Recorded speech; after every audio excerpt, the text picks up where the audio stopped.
Ayan, meron na naman tayong ginagawang curry gravy.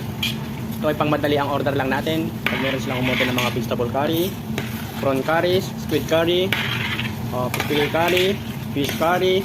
So pag makagawa ka ng ganito, madali lang. Tapos pag naka-fried ka ng kahit ano dyan, tapos buhusan mo nito, konting garnish, wow, panalo na. So ito yung sekreto natin para hindi natin matambakan. Ayan, so ayan guys, medyo nawala na yung sauce nya. So pwede natin siyang i-assemble. Gagawa tayo ng chicken biryani. So ito na, pwede na to. Assemble natin mga siguro 3 layer to. Ayun ito guys So 4 na layer lahat to. So lagyan natin ng ano sa ibabaw, toppings. Maglagay tayo ng raisins, blanched almond. Then maglagay din tayo ng cashew nuts. Tapos ng cashew nuts, lagay din tayo ng wansoy. Then ulit-ulitin lang natin. Plus itong pangmalakasan natin na shallot.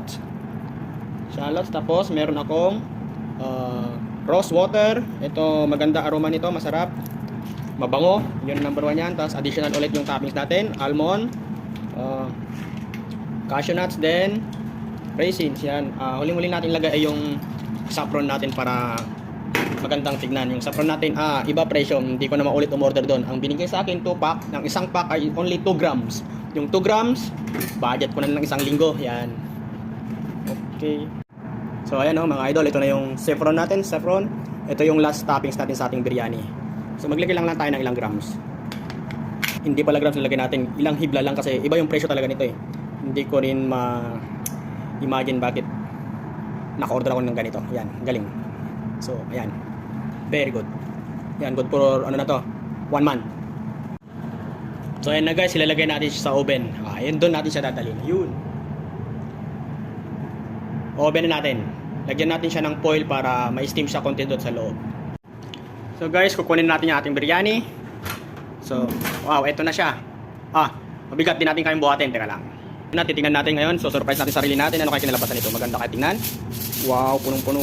Wow, very good Wow, very good biryani. Woo! Wow. Wow. Yes, very good texture. So, pwede na. Tapos na. Yung biryani. Success na naman isang linggo natin na biryani. Okay.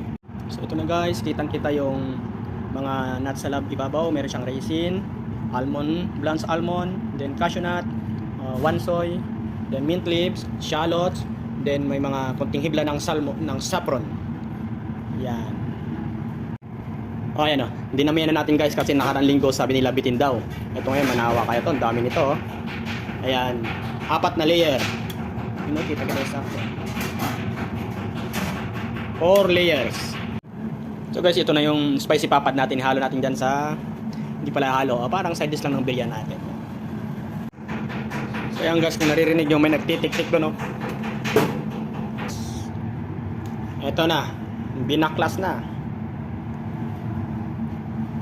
This one vegetable biryani. Yes, vegetables biryani. Yeah.